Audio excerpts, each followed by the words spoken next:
کھا بھی سکتے. ہاں ابھی بتاتا ہوں. کلی تھوک نکلنے سے روزہ نہیں ٹوٹتا میرے بھائی. بلغم نکل لو اپنا ہو بشرطے کے, تھوک نکل لو, بلغم نکل لو, الٹی نکل لو, اس سے بھی روزہ نہیں ٹوٹتا. لیکن الٹی اگر منہ بھر کے ہوئی ہے فل اسپیڈ سے, پھر اگر نکلیں گے تو روزہ ٹوٹ جائے گا. تھوڑی بہت جو کھٹی کھٹی آج کل سب کو ہی لوگ کہتے ہیں ڈکاریں آ رہی ہیں. رمضان میں نا کھانے پینے پہ تھوڑا کنٹرول کریں. ابھی آپ کہہ رہے ہیں ملائی پراٹھے کی بات کر رہا تھا, ابھی کنٹرولنگ کی بات کر رہے ہیں, تو ملائی پراٹھا بھی کھائیں لیکن ایک کھا لیں نا پراٹھا. بہت زیادہ دو کھا لیں. اور پھر دیکھو پیٹ جو خراب ہوتا ہے نا, یہ گڑبڑ ہوتی ہے زیادہ کھانے سے نہیں ہوتی, بار بار کھانے سے ہوتا ہے. یہ خوب سمجھ لو, زیادہ کھانا بھی نقصان دہ ہے, اتنا نہیں ہوتا. ہمارے ہاں یہ ہے کہ لوگ ایک دفعہ کھا کے جب تک دوبارہ صحیح طرح سے بھوک نہیں لگتی دوبارہ کھا لیتے ہیں. یہ بہت خطرناک چیز ہے. اس کی مثال, آپ کو افطاری میں طبیعت سے بھوک لگ رہی ہے, آپ نے پھوڑ دیا, پکوڑے بھی پھوڑ دیے اور سموسے بھی پھوڑ دیے, کھجوروں کا ڈبہ پھوڑ دیا. آپ تجربہ کر کے دیکھو پیٹ خراب نہیں ہوگا آپ کا. لوگ کھا رہے ہوتے ہیں, ادھر سے لیمن کا شربت, ادھر سے یہ, ادھر سے کھا لیا, کنٹینیو جتنا کھانا تھا کھا لیا. اب آپ نماز پڑھنے کے لیے آئے, اب 10-15 منٹ کا درمیان میں آ گیا وقفہ. اب اگر ایک کھجور بھی کھاؤ گے نا وہ پیٹ خراب کر سکتی ہے. اب نہیں کھانا آپ نے جب تک دوبارہ شدید بھوک نہیں لگ جاتی. یہ اتنا بہترین نسخہ ہے نا صحت کا, اس کو زندگی کا. میں یہ نہیں کہہ رہا کہ افطاری میں پھوڑ دو, آپ تباہ و برباد کر دو. میں بتا رہا ہوں کہ پھر بھی نسبتاً بہتر ہے. اس سے اتنا نقصان, زیادہ کھانے سے بہت زیادہ نقصان نہیں ہوتا, بے وقت کھانے سے, بغیر بھوک کے کھانے سے زیادہ نقصان ہوتا ہے. سمجھ رہے ہیں؟ ہمارے ہاں لوگ رمضان میں ان کا وزن بھی بڑھ رہا ہے کم ہونے کے بجائے, بیمار بھی ہو رہے ہیں. وجہ کیا ہے؟ افطاری میں کھانے پینے کے بعد نماز پڑھ کے آئیں گے, اب بھوک کم ہو چکی ہوتی ہے, معدے نے اپنے ورک شروع کر دیے, اب آ کے دوبارہ کھا رہے ہیں. پھر وہ دیکھ رہے ہیں وہ میز کے نیچے سے پلیٹ کھینچی, 2 پکوڑے رہ گئے تھے, چلو یار. فریج میں جا کے دیکھا, یار وہ دہی بڑے تو رہ ہی گئے تھے, چارنے والے وہاں سے لے لیے, اور پھر وہاں سے کھجور کے ڈبے میں ہاتھ مارا. اب یہ جو جگالی کر رہے ہو نا آپ بکریوں کی طرح, بکری کا کام ہے سارا دن کھاتی رہے گی, مینگنیاں بنا کے نکالتی رہے گی. انسان میں مینگنیاں نہیں ہوتی بھائی. ٹھیک ہے نا, انسان کا ایک پراپر ٹائم ہوتا ہے, اسی حساب سے چلتا ہے انسان. تو اب آپ سارا دن جگالی, اب کیا کرنا ہے آپ نے؟ افطاری میں پھوڑ پھاڑ دیا تو اس کے بعد اب نہیں کھاؤ. اب اگر شدید بھوک لگتی ہے تراویح کے بعد آپ کھا لیں. لیکن میں نے تجربہ یہ کیا کہ تراویح کے بعد بھی اگر صحیح طرح پیٹ بھر کے کھا لو تو پھر سحری میں نہیں کھایا جاتا.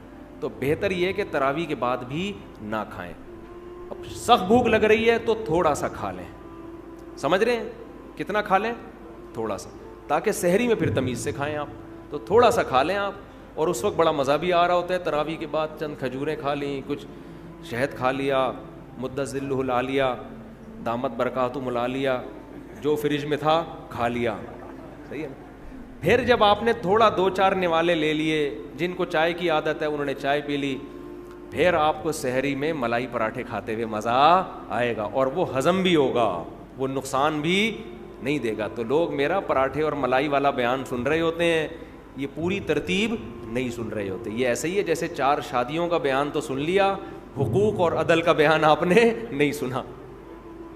تو کھائیں, پراٹھے بھی پھوڑیں, ملائی بھی پھوڑیں آپ, لیکن شدید بھوک کے وقت پھوڑیں آپ. اچھا, سحری میں ایک چھوٹا سا کام اور کر لیں, بالکل اینڈ پہ سحری نہ کریں, کیونکہ پانی کے لیے پھر پیٹ میں جگہ بچتی نہیں ہے, اور پانی نہیں پیو تو سارا دن گزارنا مشکل ہو جاتا ہے. تو آپ 1 گھنٹہ پہلے سحری کر لیں, تاکہ 1 گھنٹے بعد پھر طبیعت سے پانی پی لیں. تو یہ بھی نہیں ہوتا تو جیسے چل رہا ہے ویسے چل رہے, زیادہ ٹینشن لینے کی ضرورت نہیں ہے. روزے میں خود ہی ایڈجسٹ ہو جاتا ہے, کچھ عبادت بھی تو ہے نا, اللہ بھی کچھ مدد کرتا ہے اس میں. رمضان میں شیطان ایک دھوکہ یہ دیتا ہے کہ آپ نے اگر روزے رکھے ہیں تو کون سا تیر مار لیا, ساری دنیا روزے رکھ رہی ہے. یہ شیطان کا بہت بڑا حملہ ہے. میرا معاملہ یہ ہے, الحمدللہ ہم سب روزے رکھتے آ رہے ہیں بچپن سے ہی, جب سے بلوغت کی دہلیز پہ قدم رکھا ہمارے گھر میں روزے کا معمول تھا, روزہ چھوڑنے کا تصور نہیں تھا. اب بھی نہیں ہے, پہلے بھی نہیں تھا, تو رکھتے آ رہے ہیں بچپن سے. بلکہ جب بالغ نہیں تھے اس وقت بھی رکھتے تھے. ہمارے بچے اب بھی رکھ لیتے ہیں, تو منع کرنا پڑتا ہے کہ بھائی نہیں رکھو. بچوں کو تو شوق ہوتا ہے کہ رکھنا ہے. تو الحمدللہ معمول ہے, لیکن اس کے باوجود میں یہ سوچتا ہوں کہ اے اللہ, میرے جیسے نالائق کو تو نے یہ توفیق دے دی کہ میں رمضان کے روزے رکھ رہا ہوں. یہ تیرا مجھ پہ بہت بڑا احسان ہے.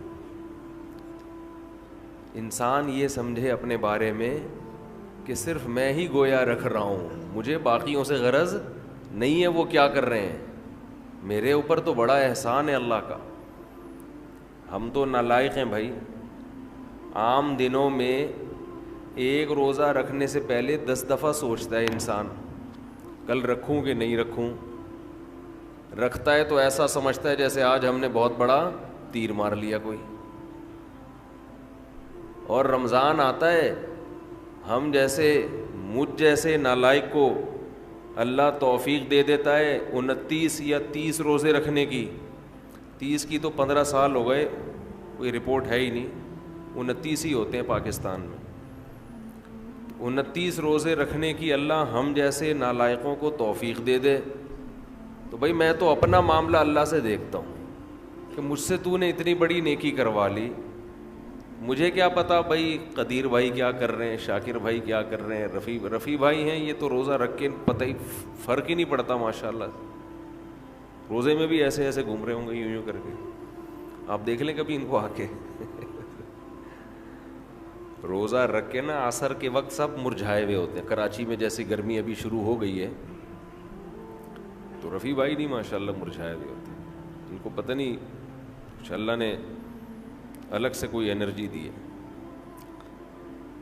رکھتے ہیں, آپ بدگمان نہ ہو. بعض دفعہ انسان اتنا فریش ہوتا ہے کہ لوگ سمجھتے ہیں کہ اس کا ہے ہی نہیں.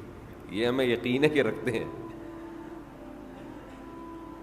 تو میں تو یہ دیکھتا ہوں کہ میرے جیسے نالائق کو اللہ نے توفیق دی تھی. میں تو اس پہ خوش ہوں بھائی, میں تو اس پہ خوش ہوں کہ ہم جیسے تیسے ہیں, جتنے مرضی نالائق ہوں. او بھائی ایک روزہ نہیں, 2 نہیں, 3 نہیں, 4 نہیں, 5 نہیں, 6 نہیں, 7 نہیں, 8 نہیں. اللہ نے کتنے روزے ہم سے رکھوا لی. تو ایک دل میں راحت محسوس ہوتی ہے, خوشی محسوس ہوتی ہے.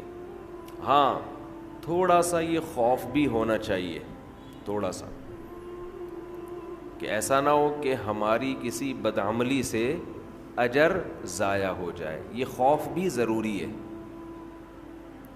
یہ خوف بھی, تاکہ اترائے نہیں انسان. لیکن اصل تو یہ ہے کہ یہ کیا ہے, نعمت ہے. ہمارے نبی صلی اللہ علیہ وسلم سے بھی ثابت ہے, ہمارے نبی اپنے آپ کو موٹیویٹ کرتے تھے روزہ رکھ کے. اپنے آپ کو موٹیویٹ کر رہے ہیں, اپنی حوصلہ افزائی کر رہے ہیں. کیسے حوصلہ افزائی؟ جب آپ صلی اللہ علیہ وسلم روزہ افطار کر لیتے, کیسے انسان کو خوشی محسوس ہوتی ہے نا. آج خوشی اس لیے نہیں ہو رہی کہ سحری میں 3 پراٹھے پھوڑے ہوئے ہوتے ہیں, پھینیاں کھجلے کھائے ہوئے ہوتے ہیں, بھوک ہی نہیں لگ رہی ہوتی. وہ تہ جو بیٹھنا شروع ہوتی ہے عصر مغرب میں جا کے, تو وہ جو ڈکاریں, اکثر لوگ مجھ سے رمضان میں یہ پوچھ رہے تھے کھٹی ڈکاریں نگلنے سے روزہ تو نہیں ٹوٹتا؟ ایسا لگتا ہے ہر آدمی کھٹی ڈکاریں ہی نگل رہا ہے سارا دن بیٹھ کے, کیونکہ ہر آدمی یہ مسئلہ پوچھ رہا ہوتا ہے کھٹی ڈکاریں نگلنے سے روزہ تو نہیں ٹوٹتا. ابے بھائی تو کیا ڈکاروں کے علاوہ اور کوئی کام نہیں ہے کیا؟ بہرحال یہ تو میں ایسے ہی کہہ رہا ہوں, لیکن جتنا مرضی 3 کیا 4 بھی کھا لو تو بھی بہرحال انسان ایک مجاہدہ کرتا ہے.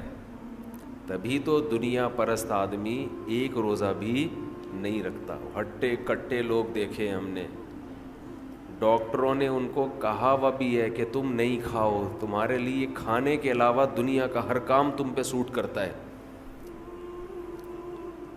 پھر بھی روزہ نہیں رکھتے. ان سے نہیں رہا جاتا 2-4 گھنٹے بھی کچھ کھائے پیے بغیر. ان کو چائے چاہیے, ان کو گٹکا چاہیے, ان کو پان چاہیے, ان کو نسوار چاہیے, ان کو روٹی چاہیے, ان کو کچھ نہ کچھ جانوروں کی طرح جگالی کرنے کے لیے چاہیے کہ منہ گھومتا رہے ان کا. ہے روزہ خور, آپ دیکھ لو,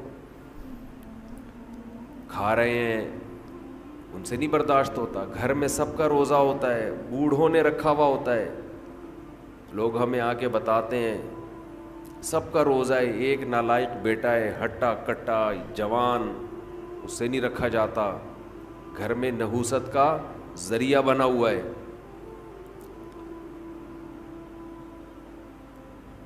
تو ایسے ہی صورت میں اللہ اگر آپ کو توفیق دے دیتا ہے تو ٹھیک ہے, تھوڑا خوف بھی ہونا چاہیے کہ پتہ نہیں قبول ہو رہا ہے کہ نہیں ہو رہا, لیکن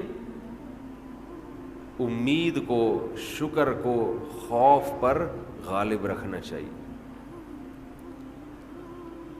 تو میں یہ عرض کر رہا تھا, ہمارے نبی بھی اپنے آپ کو موٹیویٹ کیا کرتے تھے. کیسے؟ حالانکہ ہمارے نبی میں خواہشات پہ کنٹرول